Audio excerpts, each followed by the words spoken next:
Shalom saudaraku sekalian, jumpa kembali dengan kami tanggal 31 Januari pukul 20:10 saudaraku ya. Hari ini hari Jumat. Nah, kita akan lanjutkan pembahasan kita tentang terbukanya rahasia akhir zaman dari kitab Wahyu saudaraku, dan kita sudah sampai di pasal yang 10 dengan subtemanya kitab terbuka saudaraku. Dan aku melihat seorang malaikat lain yang kuat turun dari surga, berselubungkan awan, dan pelangi ada di atas kepalanya. Dan mukanya sama seperti matahari, dan kakinya bagaikan tiang api. Dalam tangannya ia memegang sebuah gulungan kitab kecil yang terbuka. Ia menginjakkan kaki kanannya di atas laut dan kaki kirinya di atas bumi. Dan ia pun berseru dengan suara nyaring, sama seperti singa yang mengaum. Dan sesudah ia berseru, ketujuh guru itu memperdengarkan suaranya. Dan sesudah ketujuh guru itu selesai berbicara, aku mau menuliskannya. Tetapi aku mendengar suatu suara dari surga berkata, "Meteraikanlah apa yang dikatakan oleh ketujuh guru itu, dan janganlah engkau menuliskannya." Dan malaikat yang kulihat berdiri di atas laut dan di atas bumi, mengangkat tangan kanannya ke langit. Dan ia bersumpah demi Dia yang hidup sampai selama-lamanya, yang telah menciptakan langit dan segala isinya, dan laut dan segala isinya. Katanya, tidak ada penundaan lagi. Tetapi pada waktu bunyi sangkakala dari malaikat yang ketujuh, yaitu apabila ia meniup sangkakalanya, maka akan genaplah keputusan rahasia Bapa Yahweh, seperti yang telah ia beritakan kepada hamba-hambanya, yaitu para nabi. Dan suara yang telah kudengar dari langit itu berkata pula kepadaku, katanya, "Pergilah, ambillah gulungan kitab yang terbuka di tangan malaikat yang berdiri di atas laut dan di atas bumi itu." Lalu aku pergi kepada malaikat itu dan meminta kepadanya supaya ia memberikan gulungan kitab itu kepadaku. Katanya kepadaku, "Ambillah dan makanlah dia. Ia akan membuat perutmu terasa pahit, tetapi di dalam mulutmu ia akan terasa manis seperti madu." Lalu aku mengambil gulungan kitab itu dari tangan malaikat itu dan memakannya. Di dalam mulutku ia terasa manis seperti madu, tetapi sesudah aku memakannya, perutku menjadi pahit rasanya. Maka ia berkata kepadaku, "Engkau harus bernubuat lagi kepada banyak bangsa dan kaum dan bahasa dan raja." Saudaraku, apa maknanya saudaraku? Maknanya adalah turunlah malaikat yang kuat. Tidak ada yang lebih kuat dari siapa saudaraku? Yeshua.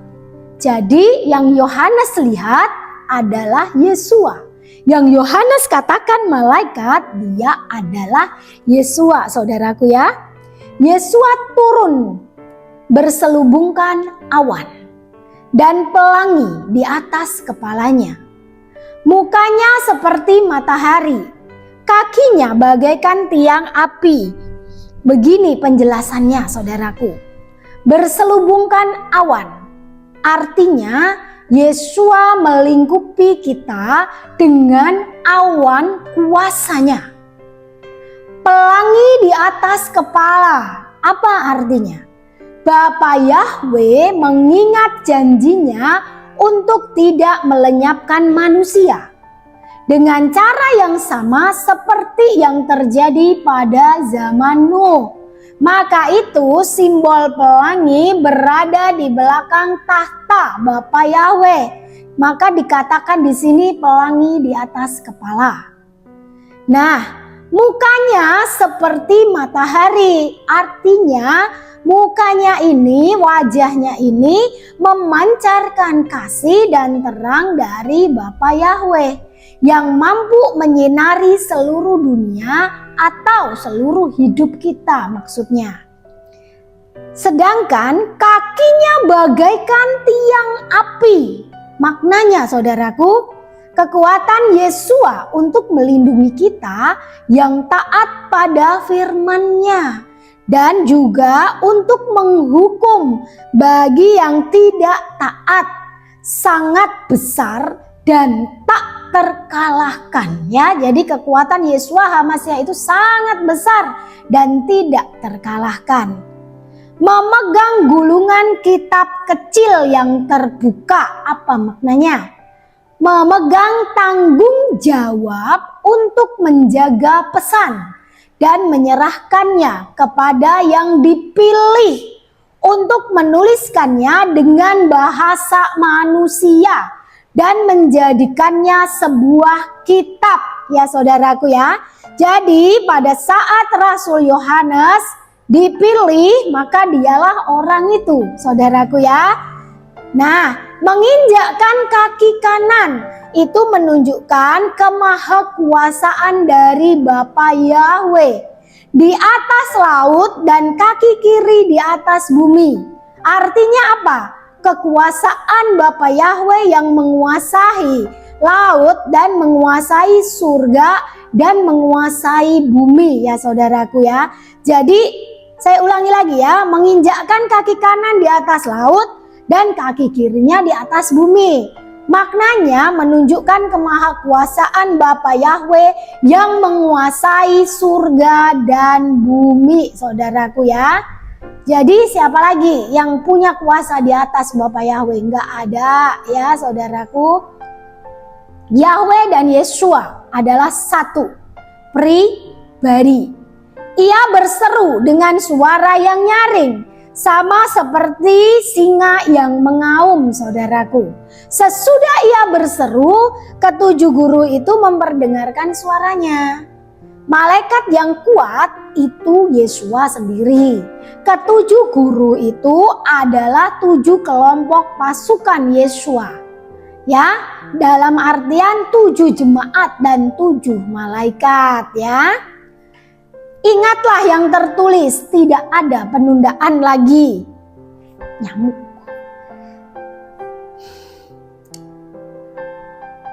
Ketika Yesua mengangkat tangannya, maka bergoncanglah laut dan bumi. Dan ingatlah yang tertulis saudaraku, tidak ada penundaan lagi. Maka pada waktu sangkakala ke-7 ditiup, artinya genaplah sudah atau sudah selesai semua nubuatan yang disampaikan oleh Bapa Yahweh kepada para nabi.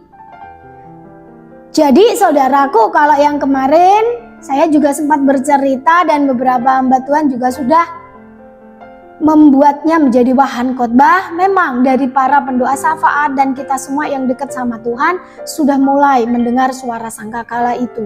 Tetapi baru pribadi lepas pribadi. Meskipun di Amerika juga sudah terdengarnya, tetapi belum mendunia saudaraku ya. Jadi kita tunggu nanti mendunianya ya. Sebetulnya itu baru suara sangkakala yang mengingatkan, ayo bangun, waktunya sudah dekat. Ayo bangkit, dengarkan hamba-hambaku.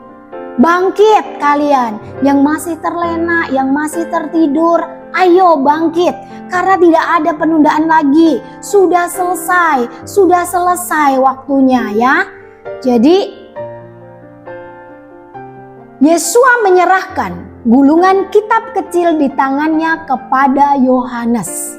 Yohanes merupakan orang pilihannya yang dilayakkan untuk menerima kitab tersebut dan harus segera menyiarkannya. Begitu pula kami ketika mendapatkan tugas untuk menuliskan, menjadikan sebuah buku. Kemudian apa yang mendasari pertama kali adalah dari kitab Ester pasal 3 ayat 14 ya. Salinan surat itu harus diundangkan ke tiap-tiap daerah, lalu diumumkan kepada segala bangsa supaya mereka bersiap-siap untuk hari itu, saudaraku ya. Jadi kami mencetaknya, kami bahkan tidak mencari donatur kemanapun ya. Jadi kami menggunakan uang pribadi kami karena kami tidak mau menunggu-nunggu, karena kami menangkap pesannya bahwa waktunya sudah dekat. Kami cetak 200 buku saudaraku, dan 200 buku itu sudah dibagikan. Hanya tinggal 1 buku di tangan saya, saudaraku. Kemarin ada seorang ibu yang, bagaimana Bu cara mendapatkan bukunya? Kami tidak jualan buku, tapi kami akan mencetakkannya bagi Anda. Doakanlah kami supaya memperoleh berkat, sehingga kami bisa menggandakan buku ini lagi, sehingga kami bisa membagikan kepada Anda yang membutuhkannya ya. Karena apa? Kalau internet di shutdown, maka semua pengajaran yang ada di dalam internet tidak lagi bisa kita lihat. Itu jawaban dari Yesua. Kenapa kok aku harus cetak buku Tuhan? Ini kan yang gak kecil biayanya, begitu ya. Tapi Yesua HaMasiah mengatakan apa? Karena buku ini nanti yang masih tinggal ketika mereka gak punya bacaan lagi, begitu ya. Selain Alkitab yang Anda pegang. Kenapa? Karena di dalam Alkitab ini yang ada hanya yang diterima Rasul Yohanes, belum dengan maknanya ya. Jadi masih sulit untuk membaca kitab Wahyu, mengerti maknanya. Maka saya diperintahkan untuk membuat buku ini, saudaraku ya. Dan gini saudaraku, kalau nabi palsu itu ada maksud dan tujuan. Saya tidak ada maksud mencari uang ya saudaraku. Kalau saya mencari uang, saya sudah sertakan, cantumkan rekening di YouTube saya. Tapi saya tidak melakukannya ya. Dan saya mencukupkan semuanya dengan hasil kerja keras saya sendiri. 1. 2. Saya tidak ingin berusaha mendapatkan jemaat. Tidak. 3. Saya tidak berusaha mendapatkan pengikut. Tidak. Kalau saya menyarankan Anda untuk mensubscribe dan membawa teman-teman untuk melihat YouTube ini, itu kenapa? Karena agar firman ini cepat didengar oleh seluruh bangsa, suku bangsa, dan bahasa, saudaraku ya. Karena waktunya sudah sangat dekat, saudaraku ya. Saya tidak berusaha membela diri, tetapi saya menjelaskan saja. Lalu kalau hanya memakai wajah yang berbeda, tahu nggak saudaraku, sebetulnya wajah dari AI itu nggak jauh beda dengan wajah kita, saudaraku ya. Karena itu dipaskan dengan postur wajah kita. Jadi kalau wajahmu jelek, ya jelek aja yang keluar. Kalau wajahmu itu lumayan, ya lumayan yang keluar AI-nya ya. Karena dia mendeteksi bagaimana rupa wajahmu. Jadi kalau ingin melihat wajah saya, ya bayangkan saja seperti itu, nggak jauh beda. Bedanya mata saya lebih sipit, itu aja ya. Nah, saudaraku, saya masuk lagi ya ke dalam kitab Wahyu karena saya sudah jelaskan ya saudaraku ya. Jadi kalau Anda menggunakan ayat Alkitab sederet banyaknya begitu, itu yang digunakan oleh orang-orang Farisi untuk menjelaskan. Saya tidak perlu menjelaskan ya, karena tugas saya hanya membacakan. Dan saya tidak pernah menyebut diri saya sebagai nabi. Saya juga tidak pernah menyebut diri saya sebagai pendeta, nggak pernah.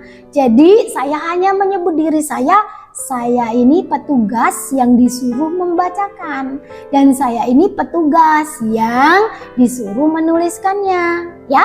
Jadi saya tidak pernah mengeklaim diri saya sebagai apapun dan siapapun. Saya hanya menyampaikan, hanya menuruti saja ya. Jadi nggak ada maksud apa-apa. Makasih. Kita lanjutkan. Yohanes merupakan orang pilihannya yang dilayakkan untuk menerima kitab tersebut dan harus segera menyiarkannya. Kitab yang diterima Yohanes akan tetap menjadi sebuah rahasia sampai akhir zaman. Halo, benar kan? Jadi tetap rahasia sampai akhir zaman. Oleh sebab itu Yohanes diminta untuk bernubuat lagi kepada banyak bangsa dan kaum dan bahasa dan raja. Karena saat Yohanes menerima penglihatan untuk menuliskan kitab ini, jarak dengan waktu kesudahannya masih sangat jauh bagi waktu manusia. Kalau bagi waktunya Tuhan mungkin tinggal sehari 2 hari, tetapi bagi waktu manusia masih sangat jauh. Namun sangat dekat dengan hitungan waktu bagi Bapa Yahweh. Maka Yesua ingin agar manusia mempelajari dan menyelidiki arti dari kitab tersebut. Makanya disuruh meteraikan, saudaraku. Pada saat ada, ini yang harus dicamkan ya. Pada saat ada seseorang yang dipakai Yesua ya. Jadi pada saat ada seseorang yang dipakai Yesua untuk menyingkapkan kitab ini dengan sederhana, dengan jelas, dapat dimengerti dengan mudah oleh semua pembacanya ataupun yang menyimaknya, yang mendengarnya, maka ketahuilah saudaraku bahwa saatnya telah tiba. Karena rahasia yang selama berabad-abad telah disingkapkan, saudaraku ya. Dulu waktu saya mengikuti doa malam pada hari Pentakosta di sebuah gereja karismatik ya. Waktu itu saya ikut di sana, dibangun roh saya di sana. Nah, saudaraku, itu ada seorang hamba Tuhan yang sekarang melayani di Sulawesi di daerah Palopo. Ya, saya memanggilnya Kak Fian. Terima kasih Kak Fian, jikalau engkau menonton channel ini. Waktu engkau mendoakanku saat itu, mungkin engkau tidak menyadarinya. Tetapi kawanmu, Kak Efren, itu mau mendoakan saya. Dan Kak Efren gak bisa mendoakan saya. Ya, jadi engkaulah yang menumpang tangan ke atas kepala saya. Dan engkau berkata, kepadamu diberikan rahasia yang berabad-abad, kunci yang berabad-abad. Dan saya terus menggumulkannya, apa maknanya, apa artinya. Ternyata ini menulis makna dari kitab Wahyu. Terima kasih ya Kak Efren, Kak Fian, engkau yang telah dipakai untuk mendoakan kami. Terima kasih. Nah, saya ulangi lagi ya. Pada saat ada seseorang yang dipakai Yesua untuk menyingkapkan kitab ini dengan sederhana, dengan jelas dan dapat dimengerti dengan mudah oleh semua pembacanya, maka ketahuilah bahwa saatnya telah tiba. Karena rahasia selama berabad-abad telah disingkapkan, telah dibukakan. Ya, nanti Anda tanya pada diri Anda, yang saya bacakan dari pasal 1 sampai pasal 10 ini, apakah Anda pusing untuk mendengarnya? Atau Anda jelas menerimanya? Ya, kitab kecil tersebut adalah kitab akhir zaman, yaitu kitab Wahyu. Di mulut terasa manis karena mudah untuk ditulis dan dibacakan. Di perut terasa pahit karena susah dicerna, diartikan dan dimengerti. Itu maksudnya, ya. Kemudian, bentar saya scroll. Sudah. Jadi pasal 10 sampai di situ saudaraku ya. Jadi sangat mudah ya, sangat mudah dimengerti. Kitab kecil itu adalah kitab akhir zaman, yaitu kitab Wahyu. Di mulut terasa manis karena mudah untuk ditulis dan dibacakan. Di perut terasa pahit karena susah dicerna, diartikan atau dimengerti. Terima kasih saudaraku. Demikian pembahasan kita hari ini. Dan kami berdoa agar Anda semua diberkati, Anda semua dilepaskan dari segala ikatan dunia ini, dan Anda semua bisa berfokus, bersolek diri, mempercantik diri, memperindah hatimu, memperindah pikiranmu ya, membuatnya semua menjadi murni, dimurnikan dan dilayakkan sampai bertemu nanti di udara ya saudaraku ya. Pada waktu Yesua datang dan mengangkat kita di awan-awan, tapi belum ya. Jadi kita nantikan waktu itu ya saudaraku ya. Dan kita akan bertemu lagi pada pembahasan pasal 11. Ikuti saudaraku, karena makna kitab Wahyu ini disampaikan dengan bahasa yang sangat mudah dimengerti ya. Terima kasih. Yeshua HaMashiach memberkati Anda dimanapun Anda berada. Haleluya. Amin.